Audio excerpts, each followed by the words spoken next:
नमस्कार, आप देख रहे हैं दरभंगा तक। हमारे पीछे यह जो भीड़ देख रहे हैं यह तमाम नौजवानों का है।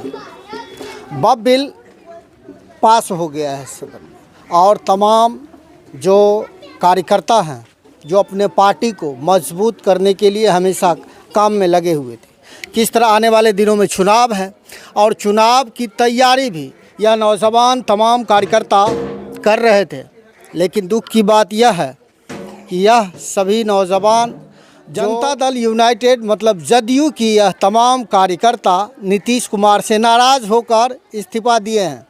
और ये तमाम लोगों के हाथ में जो देख रहे हैं यह आवेदन है और पार्टी से इस्तीफ़ा दिए हैं।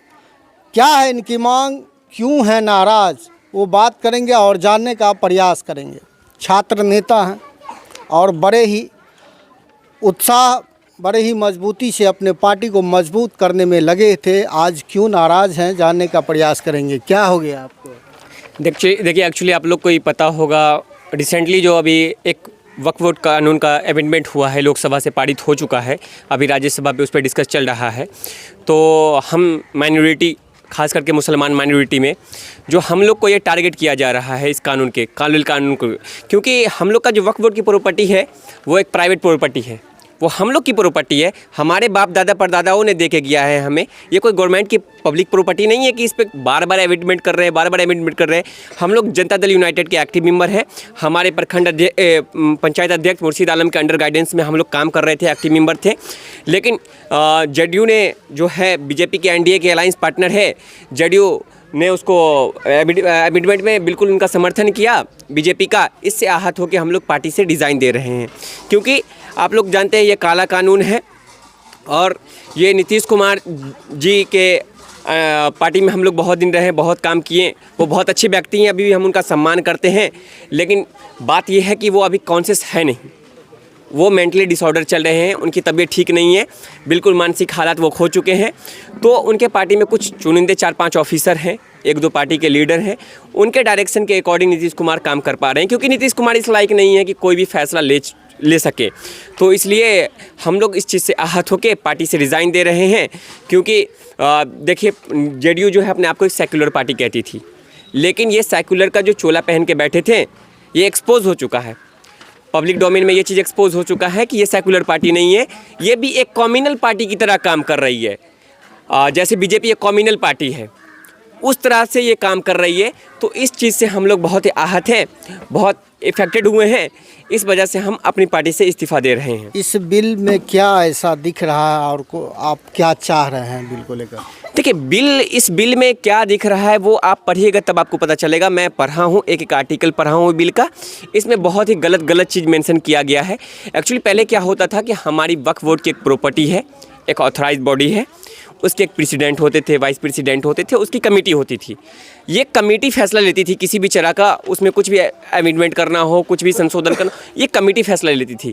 लेकिन अब गवर्नमेंट ने इसमें अमेंडमेंट करके ये डाल दिया है, टर्म एंड कंडीशन डाल दिया है कि गवर्नमेंट के बिना ऑर्डर के आप कोई भी इसमें नया कार्य कुछ भी नहीं कर सकते हैं। एक चीज़ बताइए, दरभंगा में कई ऐसी खबर चली थी जहां वक्फ का ज़मीन बोर्ड के सदस्य ही बेच दिए, फिर इस पे कैसे लगाम लगेगा? बिल्कुल, ये सही बात है, बहुत जगह ऐसी चीज़ हुई है। तो वक्फ बोर्ड का चेयरमैन तो आप ही बना रहे हैं ना, आप ऐसे व्यक्ति को क्यों बना रहे हैं? आपको एक्शन लेना चाहिए, you should action against him. आप चीफ मिनिस्टर हैं, आप अपने मन के मुताबिक वक्फ का चेयरमैन बना रहे। हम पब्लिक पे तो इसकी वोटिंग नहीं होती, आपको ही पता होगा, पब्लिक डोमेन में तो इसकी कोई वोटिंग नहीं होती वक्फ बोर्ड के चेयरमैन के लिए। ये लगातार आप नौजवान हैं और खबर देखते ही होंगे दरभंगा के कई ऐसे मामले को, लेकिन उस समय कभी आप नीतीश कुमार से क्यों नहीं इस बात को आप रखे सामने कि ऐसा नहीं होना चाहिए, इसमें सुधार किया जाए? आपको किसने कहा कि नीतीश कुमार से ऐसा नहीं कहा गया? मैं जानना चाहता हूँ, हमारे दर्शक जानना चाहेंगे। या नाराजगी पहली बार है बिल को लेकर या इससे पहले चर्चा हुआ था? नहीं, ये देखिए, कोई छोटा मोटा इशू है, अतिक्रमण हटाना गवर्नमेंट को हम एक बार कहेंगे गवर्नमेंट हटा देगी, लेकिन ये तो अमेंडमेंट करके आप तो मेरा गर्दन ही काट दिए ना। अब तो हम कुछ नहीं कर सकते ना, हम सुप्रीम कोर्ट भी जाएंगे तो कुछ नहीं कर सकते, क्योंकि सुप्रीम कोर्ट जो लोकसभा, राज्यसभा और प्रेसिडेंट से पारित होकर कानून आता है उसको ही फॉलो करती है। कितने लोग आप रिजाइन मारे? हम लोग अभी अप्रोक्स हम एक अपने पंचायत से 25 मेंबर्स हैं जो रिज़ाइन मारे हैं, और अप्रोक्स हम कहें अगर ब्लॉक लेवल पे तो 72-73 अप्रॉक्स बता रहा हूँ मैं, एग्जैक्ट नहीं बता रहा हूँ। ये लेटर कहाँ भेजा जा रहा है? ये लेटर मैं अपने स्टेट प्रेसिडेंट को भेजा हूँ, डिस्ट्रिक्ट प्रेसिडेंट को भेजा हूँ, ब्लॉक प्रेसिडेंट को भेजा हूँ, इसकी प्रतिलिपि उनको भेजा हूँ मैं, फॉरवर्ड किया हूँ। प्रेसिडेंट आपका यह आवेदन को स्वीकार नहीं करते हैं तो फिर क्या किया जाएगा? क्यों नहीं करेंगे स्वीकार?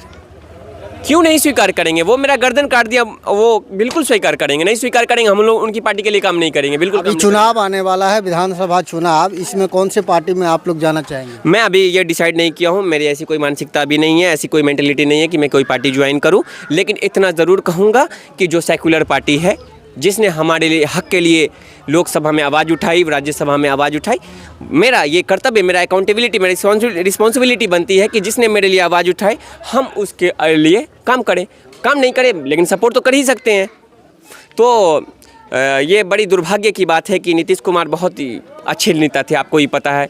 हमको लगता है कि ऐसा कोई अभी तक कोई ऐसा चीफ मिनिस्टर बिहार में नहीं हुआ है जितना वो माइनॉरिटी के लिए काम किए, खास करके मुसलमानों के लिए काम किए, बहुत सारा काम किए। हमारे ही पंचायत में अभी 4-4 हॉस्टल दिए माइनॉरिटी के लिए, बहुत काम करते थे। लेकिन ये उनका 2-3 चीज़ देखकर मुझे बहुत बुरा लगा, और इस बार तो एकदम बिल्कुल नहीं बनता है कि मैं उस पार्टी में रहूं। जब आपको याद होगा आर्टिकल 370 का हुआ था लोकसभा में, तो वो वॉकआउट कर गए थे। वॉकआउट का मतलब ये होता है कि आपने उसका समर्थन कर दिया गवर्नमेंट का। और लेकिन सीए हुआ था, सिटीजन अमेंडमेंट एक्ट जब हुआ था वो लोकसभा में, तो नीतीश कुमार जी ने बहुत ही अच्छा काम किया।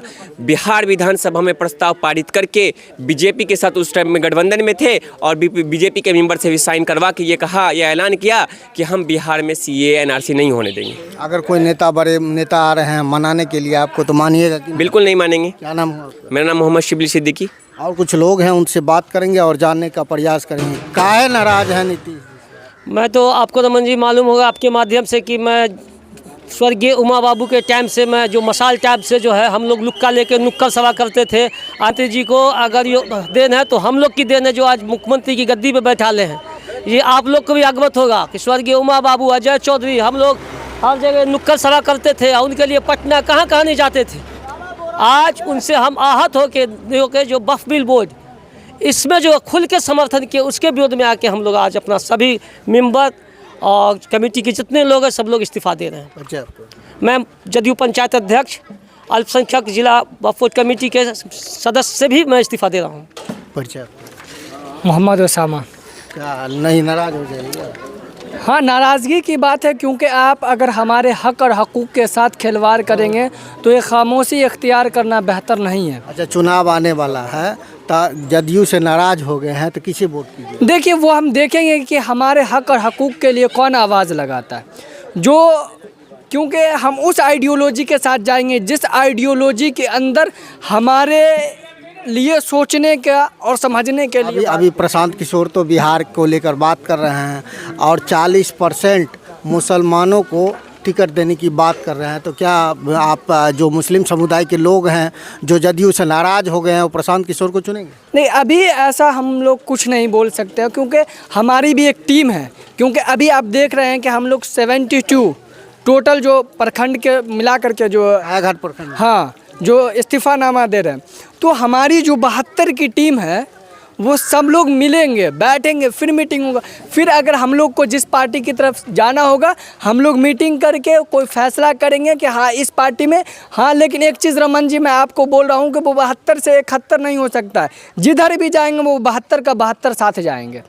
क्या नाम बताएं? मोहम्मद उसामा सिद्दीकी, पूर्व छात्र संघ अध्यक्ष मौलाना आज़ाद नेशनल उर्दू यूनिवर्सिटी और जेडीयू छात्र संघ प्रकोष्ठ के मेंबर। पूर्व ना?